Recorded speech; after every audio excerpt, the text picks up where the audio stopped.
Oh, no, no, no. I'm a doctor and you can't eat that. That is going to raise your cholesterol. My cholesterol? What is even that? Cholesterol is you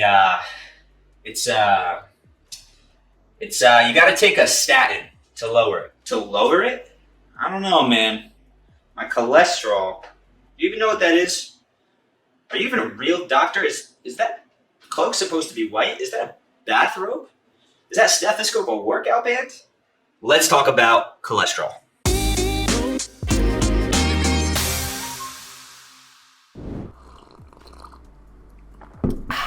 What's up, everybody? My name is Skylar Deem. I'm a lifestyle fat loss coach. We help our clients simplify the process of losing weight using fasting, weight training, and mindfulness. And today we are going over cholesterol. Now, cholesterol is a very, very interesting thing. Growing up, I was just taught about certain numbers. Certain numbers were good, certain numbers were bad. Didn't know anything about cholesterol. And today, after doing a lot of research, realized a lot of that stuff was total BS. So before we dive into it today, if you're looking for more ways to simplify the process of getting healthy, make sure you hit that subscribe button. I'm putting out content every single week, and I would love to have you as part of the community. So what sparked this video was reading the book, The Great Cholesterol Myth. It's by a guy named Johnny Bowden and Steven Sinatra. Johnny is a nutritionist who's worked with tons of people, and Steven Sinatra is a cardiologist, so he's worked with a lot of people with heart issues. So they are very credible people, and they actually, in this book, which if you want to dive deeper, I'll leave the link below because it is an incredible book.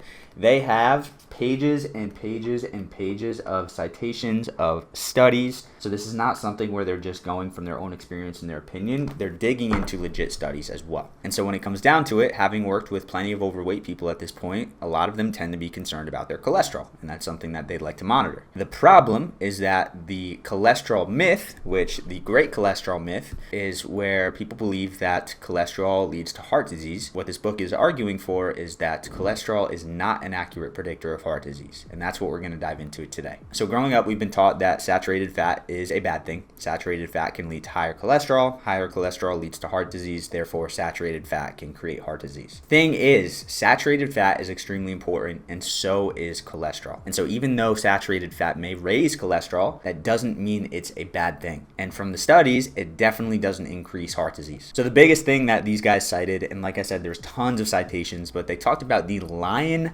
Diet Heart Study. In this study, there were 605 men and women who were prime candidates of heart attacks. Now, prime candidates mean pretty much everything in their life was wrong. They already had a heart attack before, their diet was off, their stress was crazy high, they drank, they smoked, they didn't exercise. These were the people that were not taking care of themselves. And so what they did with these 605 people is they took half of them, they put them on the Mediterranean diet, which is more high fat, more fish, more real foods, and then the other half they put on a prudent diet, which is the typical Western diet, right? Low calorie, low fat, basically not giving your body the nutrients it needs, even though people still consider this a healthy diet these days. Now, what they found was insane. So the Mediterranean diet had such a large reduction in deaths that they actually stopped the study before it was done because they felt it was unethical to keep the other group on a prudent diet. So the numbers themselves, the Mediterranean diet had a 70% reduction in deaths and a 76% reduction in cardiovascular deaths. But here's the crazy part. Even though they had such a massive reduction in heart attack deaths, their LDL and their total cholesterol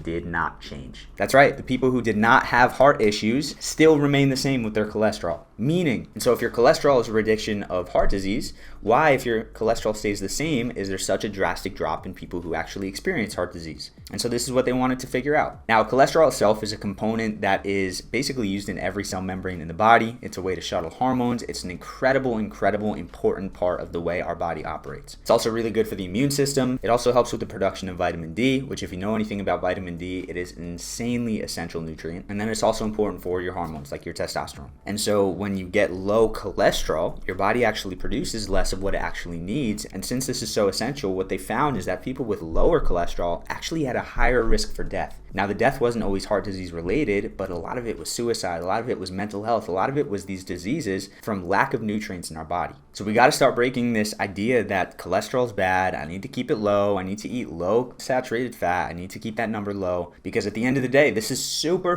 important for our health, and it's not an accurate predictor of heart disease. Now, if you do want to see a correlation between your cholesterol and your health, what you're looking for is the ratio of your triglycerides to your HDL. And so you would basically take the triglycerides, divide it by the HDL, and what you're looking for there to maintain an optimal health is a number that's 2 or less. To get that, the best test I believe was called the NMR particle test. And when you look at those two numbers and you can compare it, then you can start to see, okay, where is my health at? Now, I think it was really helpful because Johnny and Steven also dove into what the real predictor of heart disease is. And as someone who's been studying health for a long time, it's something I could have guessed. But what they came down to is that the real causes of heart disease is inflammation, oxidation, sugar, and stress. Now, I think this is really interesting because inflammation, oxidation, and sugar are all created partly by nutrition. So that's more of the diet aspect, the physical aspect, and then stress, which can be a physical stress, but is also more importantly the emotional side of things. And what I think is more interesting, if you've been following my content for a while, is fasting is something that helps with all four.